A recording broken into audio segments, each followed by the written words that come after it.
গত ৯০ দিনের শেষ লেনদেনের হিস্টরি আপনি এখানে দেখতে পাচ্ছেন আমার। তো এখানে আমি cash in, cash out, send money, mobile recharge যেগুলো করেছি সব হিস্টোরি এখানে আমি দেখতে পাচ্ছি আমার বিকাশ অ্যাকাউন্টের। তো আপনিও হয়তো চাচ্ছেন আপনার বিকাশ অ্যাকাউন্টের লেনদেনের হিস্টোরিগুলো আপনি চেক করবেন বা দেখবেন। তো আপনি অবশ্যই দেখতে পারবেন এবং খুব সহজেই আপনি কিভাবে দেখবেন আপনার বিকাশ অ্যাকাউন্টের লেনদেন হিস্টোরি ভিডিওটির মাধ্যমে দেখিয়ে দেব।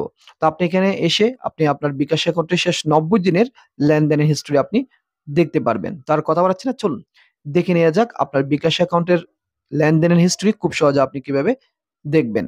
আপনার বিকাশ অ্যাকাউন্টের লেনদেনের হিস্টোরি দেখার জন্য আপনাকে অবশ্যই আপনার বিকাশ অ্যাকাউন্টটি বিকাশ অ্যাপসের মাধ্যমে সাইন ইন বা লগ ইন করে নিতে হবে।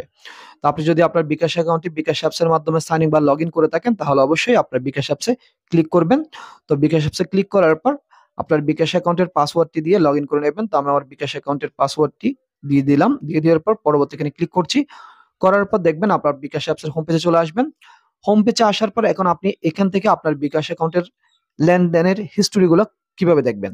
তো লেনদেনের হিস্টোরি দেখার জন্য কি করবেন, দেখবেন আপনার বিকাশ অ্যাপসের হোম পেজে নিচে ডান দিকে একটি অপশন রয়েছে ইনবক্স। তো আপনি ইনবক্সে ক্লিক করবেন। ইনবক্সে ক্লিক করার পর দেখবেন সাথে সাথে আপনাকে এখানে নিয়ে আসা হবে।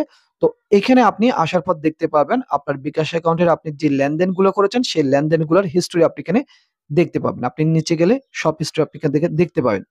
তো এখানে আপনি গত ৯০ দিনের লেনদেনের হিস্টোরি আপনি এখানে দেখতে পাবেন এবং এখানে আপনি চাইলে হিস্টোরি গুলো আরো সহজভাবে আপনি চেক করে নিতে পারবেন।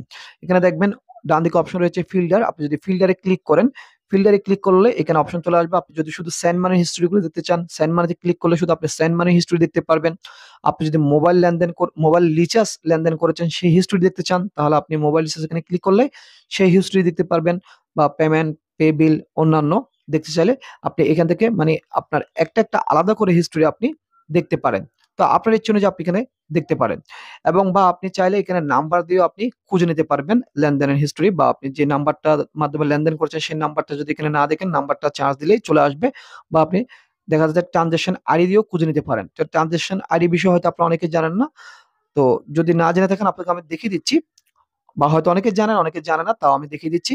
তো ট্রানজাকশন আইডিটা হচ্ছে, ধরুন আমি এই যে একটা মোবাইল রিচার্জ দেখতে পাচ্ছেন আমার এখানে লেনদেন 204 টাকা, এখানে যে দেখাচ্ছি ট্রানজাকশন আইডিটা, যেহেতু আমি এখানে রিচার্জ করেছি।